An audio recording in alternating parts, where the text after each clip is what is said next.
members of the press,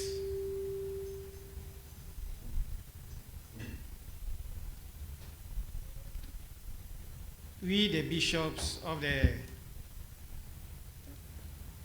Catholic Church in Ghana, have had an emergency meeting to discuss a few issues.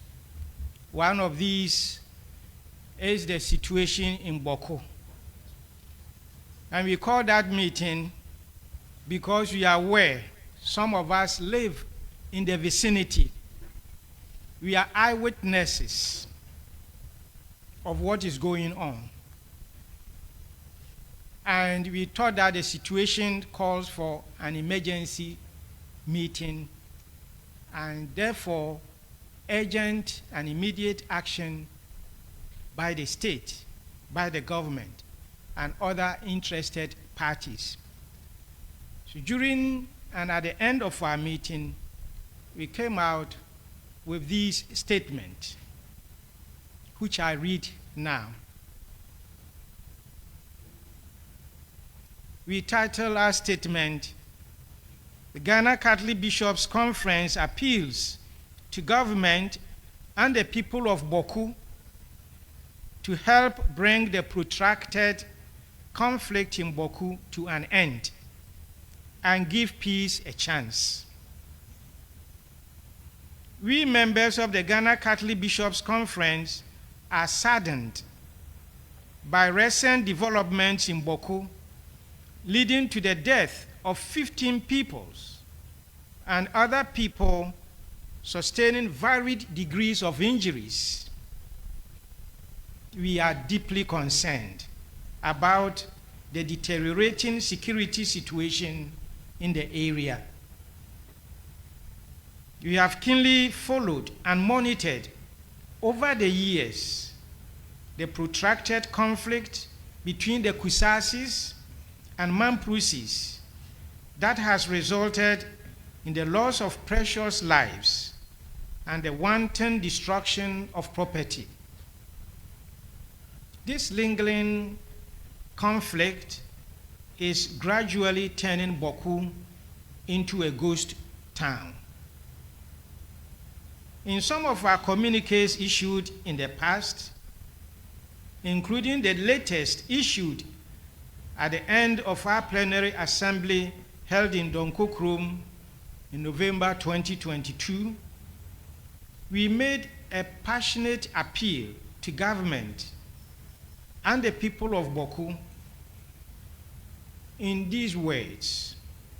I quote, "It appears the conflict and insecurity in Bawku are gradually getting off the radar of government. The town has become a pale shadow of itself as education, health, and social services delivery is adversely affected by the exodus of teachers, nurses, and business people from the town. Government needs to pay attention to the plight of the remnant citizens, remnant residents of the town by ensuring that lasting solution is found to the conflict in the area and should act swiftly to prevent Bawku and its environs from becoming a possible launching pad for terrorist groups operating in neighboring countries," unquote.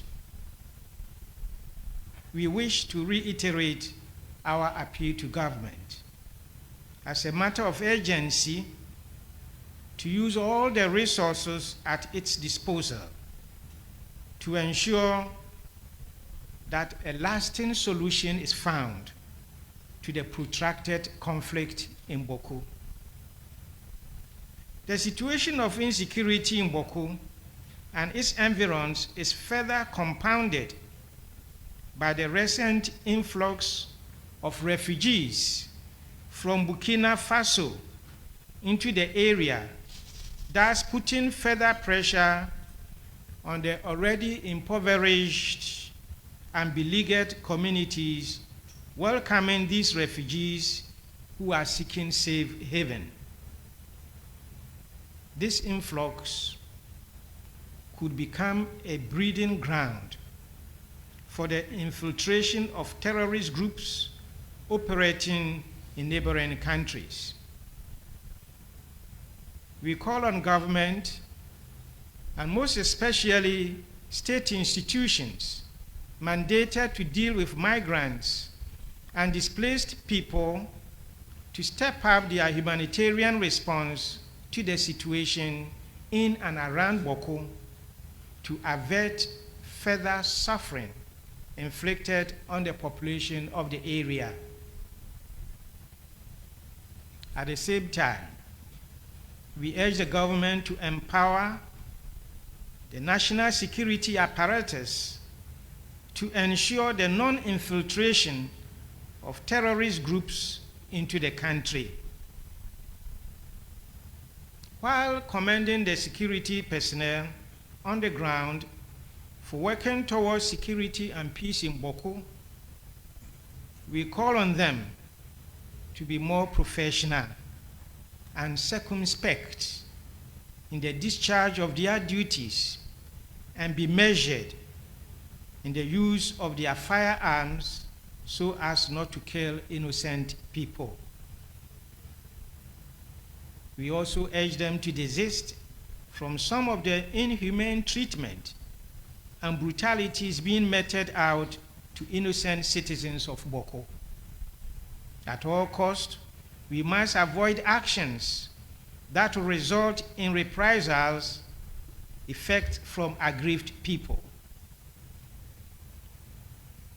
We equally commend the efforts of the national and regional peace councils and other participants who are working feverishly to find a lasting solution to the Bawku conflict, and urge them to continue working with us, the bishops, the Catholic Church, to engage the parties involved in the conflict.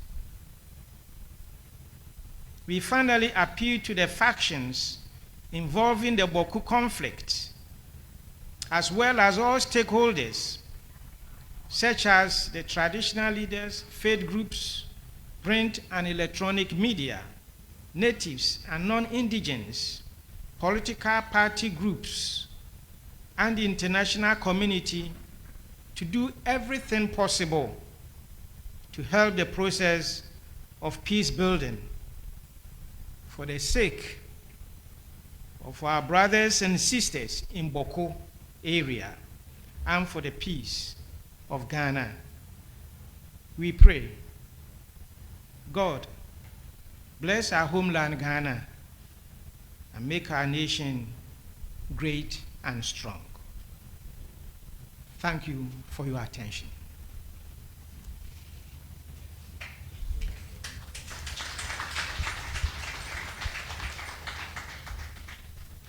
Thank you, Your Excellency, President of the Ghana Catholic Bishops' Conference. Friends from the media and all others present here, that is a statement from the Bishops' Conference, and we have the opportunity now to ask questions and also make contributions in relation to what is happening in Bawku. So please, if you have any question to ask, further explanation or clarification, or you have some input to make, to add to what the bishops have already said, you are kindly invited to do so.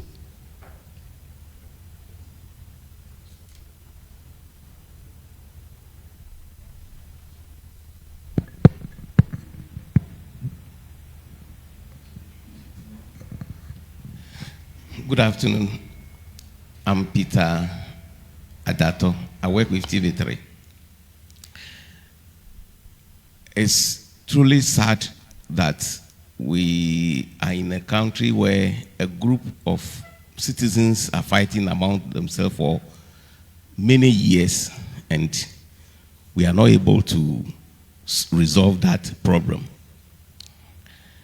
Apart from asking government to step in and help, what has the Catholic Church or National Catholic, the Catholic Church or Catholic Secretariat doing? For that matter, the religious bodies, because we know the religious bodies are a group of people who intervene in all situations.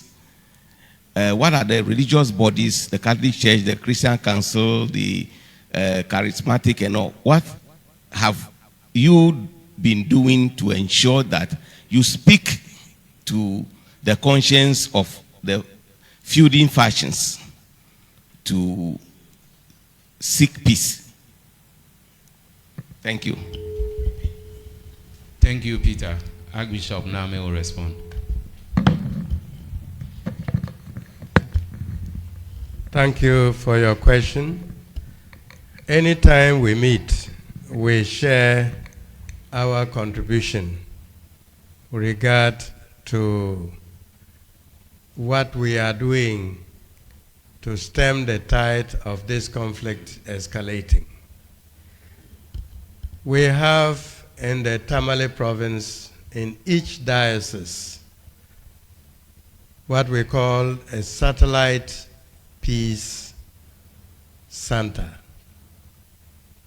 And they team up at various levels to go to places where conflict seems to be very endemic. With regard to the Bawku conflict, the Catholic Church, through the peace, satellite peace centers, have intervened severally. In other words, the Diocese of Navrongo-Borkatanga is also having a peace center. Tamale has a peace center. Damango has a peace center. And they continually network, first of all, to factually ascertain what is on the ground, and then to see what could be done in terms of the actors there, to talk to people on both sides who are engaged in this.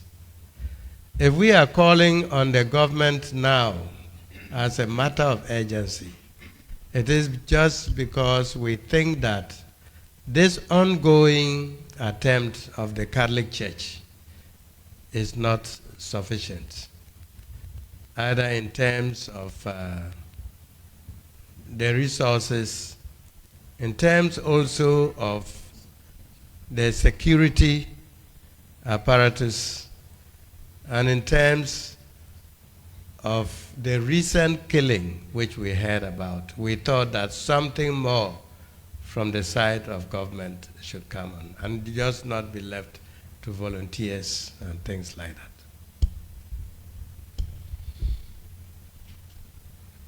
Thank you, Your Grace. I don't know if any of the, okay, Bishop or Sehunsu.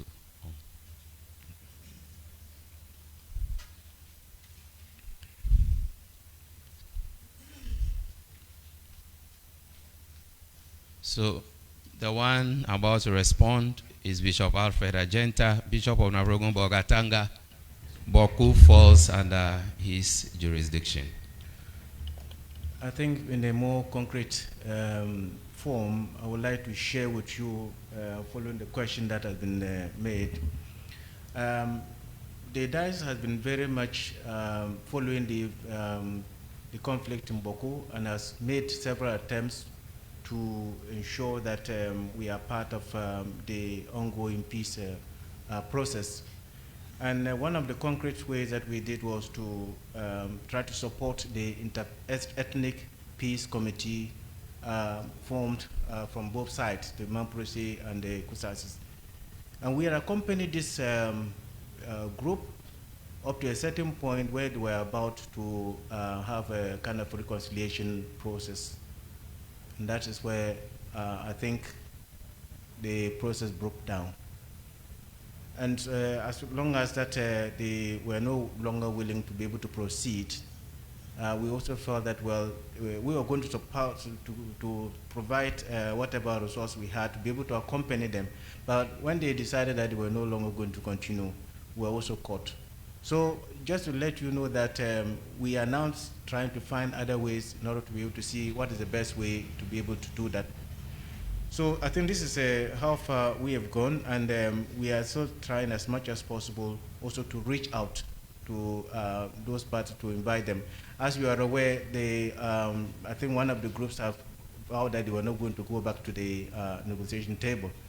This is something that we also felt that it is something that is unfortunate, but we think that is the only way to be able to improve and to be able to contribute to the peace initiative. But I would like to add, since you have also asked about this, and because there are some other sticky questions that also border on the present situation. And the first thing is that we are aware that Bawku is so much militarized.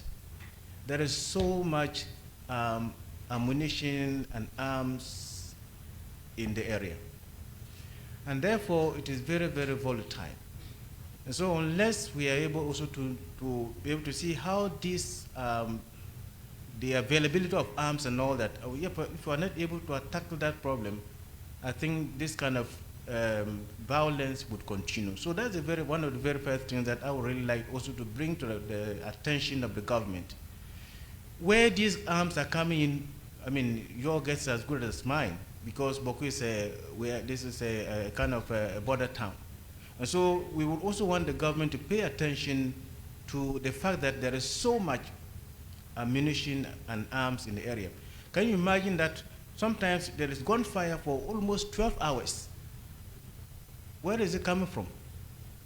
So we also think that that's one area we would like the government to pay close attention. Otherwise, then we may have difficulties in trying as much as possible to solve this problem. But we still believe that the solution is not brute force, but it is dialogue, and we need to be able to bring the two parties back to the negotiation table. Thank you.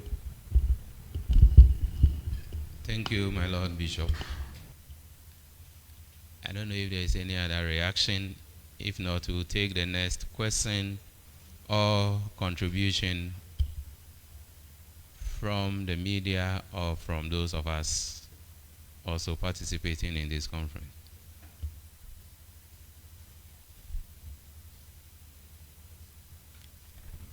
To address some of the humanitarian issues and the refugees and etc., I think the bishop from the area may want to say one thing. Since you ask, what are we doing? We are addressing some of the symptoms. The refugees come, and we are also doing something about that.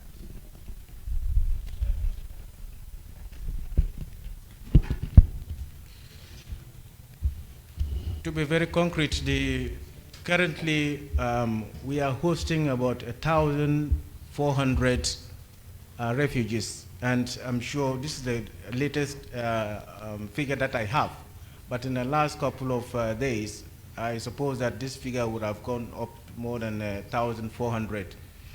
And so in December, already these people had come in a couple of months ago, in the course of last year. And so in the course of the December, there was a kind of initiative which the diocese put in place together with the Catholic Relief Services. We kind of also collaborated with the other state agencies on the ground, NADMO and other groups dealing with the migrants. And so in December, together with CRS, the diocese managed to provide some tents and foodstuff for the 3 camps. These people are in 3 camps along the border and also within the context of Bawku and environment. So this is what we have also done, and we still feel that as the numbers are coming in, this is not enough.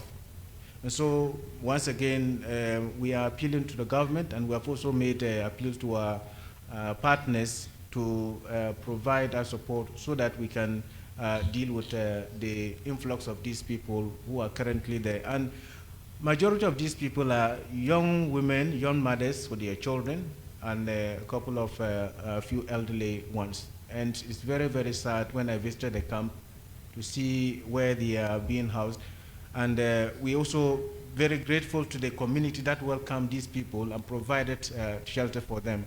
So we think that this is also a component that as a diocese we're doing, and we are also appealing to the government. That's why you can see that in the press statement, we're also appealing to the government and other state agencies mandated to take care of refugees and migrants to really step up and see so that we can contain this and make sure that we also regulate. Otherwise, you never know who is going to come in with these refugees, and they can cause difficulties. Thank you.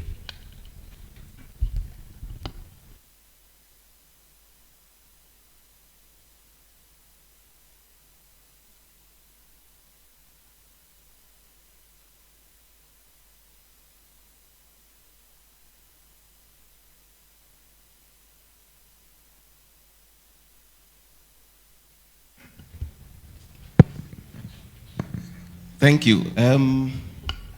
What more can the Catholic bishops do to ensure that the government take the necessary action to resolve this conflict? Because it has been worse and worse and worse, and we are not seeing any positive move from government apart from the military that have been put there, and they are now being accused of actually killing the people that they are supposed to protect.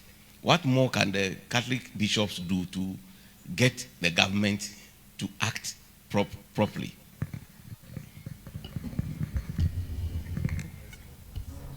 Yes, we said it first. The government did something, but it was not enough. In fact, the situation has gotten worse. The government did something, and that is why we have come again. And just as during our first statements, the government acted, so we believe that now the situation has gotten worse. The government will go in with all urgency, with more resources. So we will keep appealing to the state, and the state loves the people, and we don't see any reason why the state will not respond to such a situation when some of its citizens are suffering so badly. So the state has conscience, the government has conscience, and the state is there to protect the people, especially during such times. And we believe, we have trust that the state will not fail the people. It will not fail them.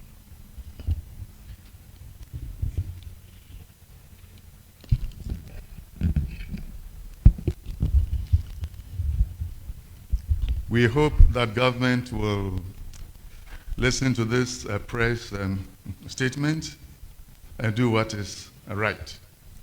But if it doesn't do it, then we may have to walk to Jubilee House with some people from Bawku and picket the place. The government will act.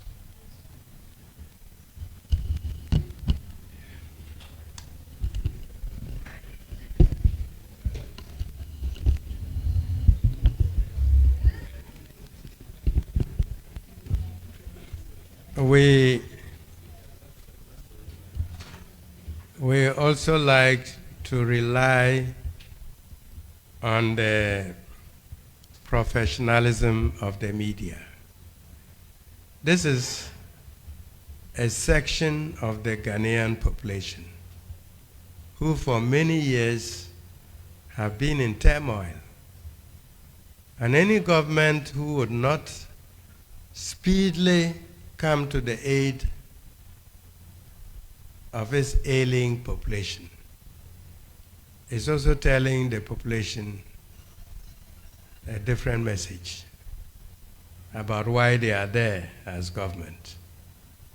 So we want to trust the professionalism of the media to know how to bring the message across in a way that they do not have a choice but to act in the right direction. And that's why we call the press conference.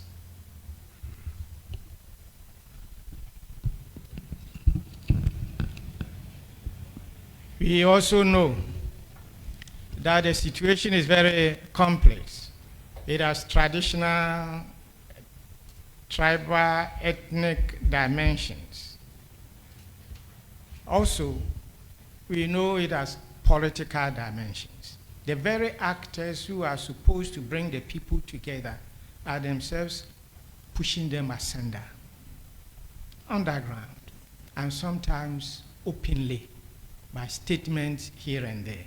So we urge the legislators, the politicians, the members of parliament, the regional and district chief executives, all these should have a heart for their people. We appeal to them, we beg them literally. They are there to help the people, not to put them asunder. So they also have a big role to play.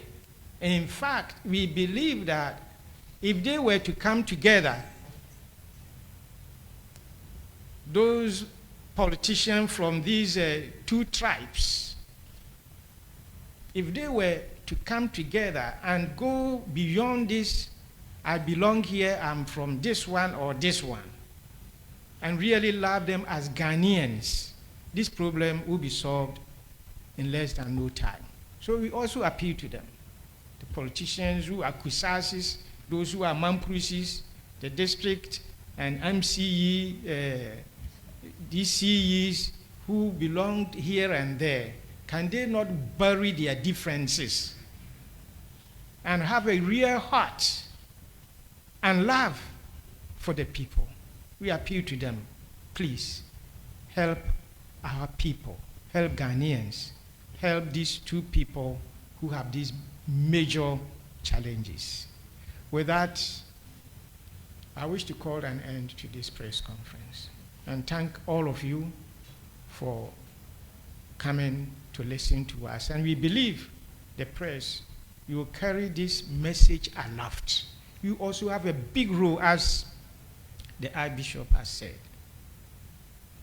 for us to patch and put oil on this festering wound. Thank you all very much for coming.